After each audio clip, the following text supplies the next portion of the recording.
Automatic yung pinto eh, no? Yan, bumaba na yung pinto. Automatic. Automatic. Makita natin. Ayun, no? Automatic manual. Grabe naman si hijacker. Ang sakay niya si Nanay Myla Diamante ng Evolution 200. Yan. Ay, si Nanay Myla.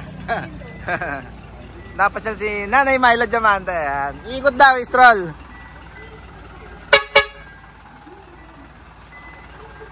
Nanay. Enjoy po yung ride. Pakita ko sa inyo yung van ni Nanay Myla Diamante ng Evolution 200. Pre, ano natin? Asigoy. Pasilip nga natin muna yung loob para before and after. Tsak bibihisan to eh, no? Paano nga yung pinto? Automatic din mga kabisyo. Gravity.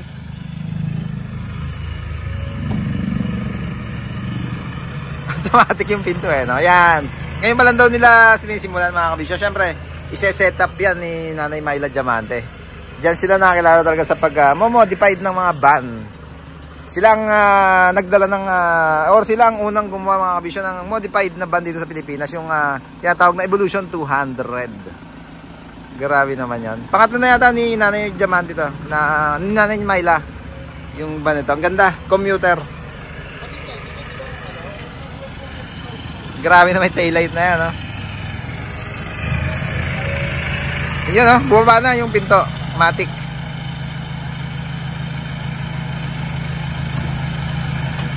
Ayan, naglalakdi syempre ng kuta. Ito ba. Automatic din pala daw, Koys. Automatic. Makita natin. Ayun, no? Automatic manual. Ayan yun din, Koys Eric. Ayan. Ayan na. Pag joyride na si Nanay Myla Diamante.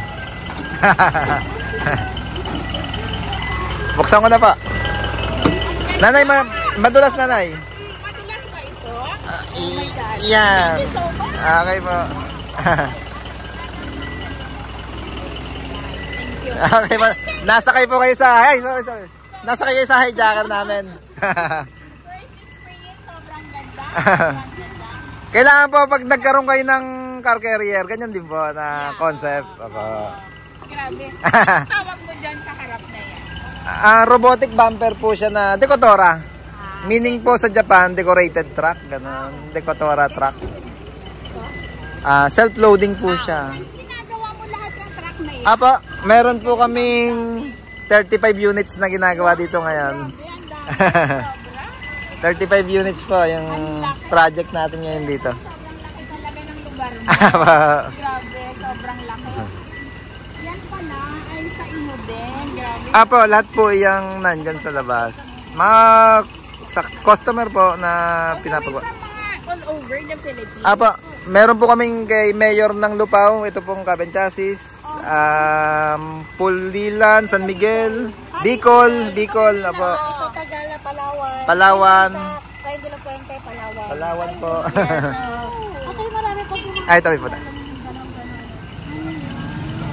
You know, you are very famous in Mindanao. Marami po I heard yung mga